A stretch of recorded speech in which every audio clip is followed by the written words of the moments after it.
आपल्या अंबाजोगाईमध्ये असं अद्भुत प्राचीन मंदिर आहे जे मंदिर जमिनीच्या आतमध्ये सापडले आहे. मंदिराला 12 खांब आहेत. मंदिराचं नाव सकलेश्वर महादेव असून मंदिराला छोटासा दरवाजा आहे, त्यामध्ये एकच जण आतमध्ये जाऊन दर्शन करू शकतं. हॅलो मित्रांनो, मी आहे तुमचा प्रथमेश दीक्षित. नवीन एका व्हिडिओमध्ये तुमचं स्वागत आहे. आज मी निघालतो अंबाजोगाईमध्ये असलेल्या सकलेश्वर महादेव मंदिराकडे.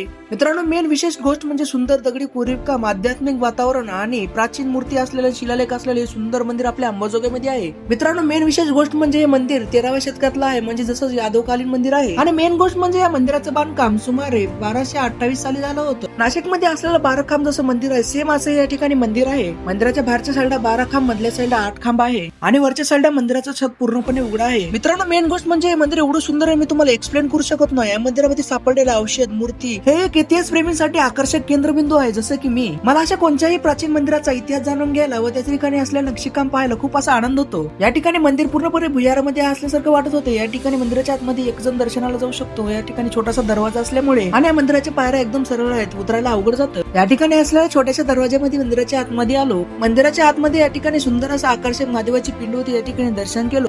मंदिरात महादेवाचे दर्शन करून मंदिराच्या बाहेर आलो. मित्रांनो, अगदी 6 वर्ष झालं हे मंदिर एका काकूच्या शेतामध्ये सापडलेलं आहे. या मंदिराला महाराष्ट्र शासनाने राज्य संरक्षित स्मारक म्हणून घोषित केले आहे. या मंदिराच्या प्रत्येक दगडावर केलेलं कोरीवकाम हे प्राचीन काळातील इतिहास आणि कलाची जाणीव करून देत होता. मित्रांनो, तुम्ही पाहू शकता माझ्या मागच्या साईडला असलेल्या दगडावर सुद्धा एवढं सुंदर असं कोरीवकाम केलेलं होतं. मित्रांनो, या मंदिराचा इतिहास खूप मोठा आहे. या मंदिराच्या साईडला असलेल्या शेतामध्ये 3 ते 4 असे शिवलिंग सापडले होते आणि मंदिराच्या साईडला असलेला असं एक दगड आहे, त्या दगडावर दगड मारले की त्या दगडातून सूर निघतं. मित्रांनो, या मंदिराचा पार्ट 2 उद्याच्या व्हिडिओमध्ये येणार आहे. तुम्हाला आजचा व्हिडिओ आवडला तर लाईक करा, शेअर करा. पार्ट 2 पाहण्यासाठी प्रथमेश दीक्षितला फॉलो करा. तर उद्या भेटू एक नवीन व्हिडिओ. तोपर्यंत बाय बाय.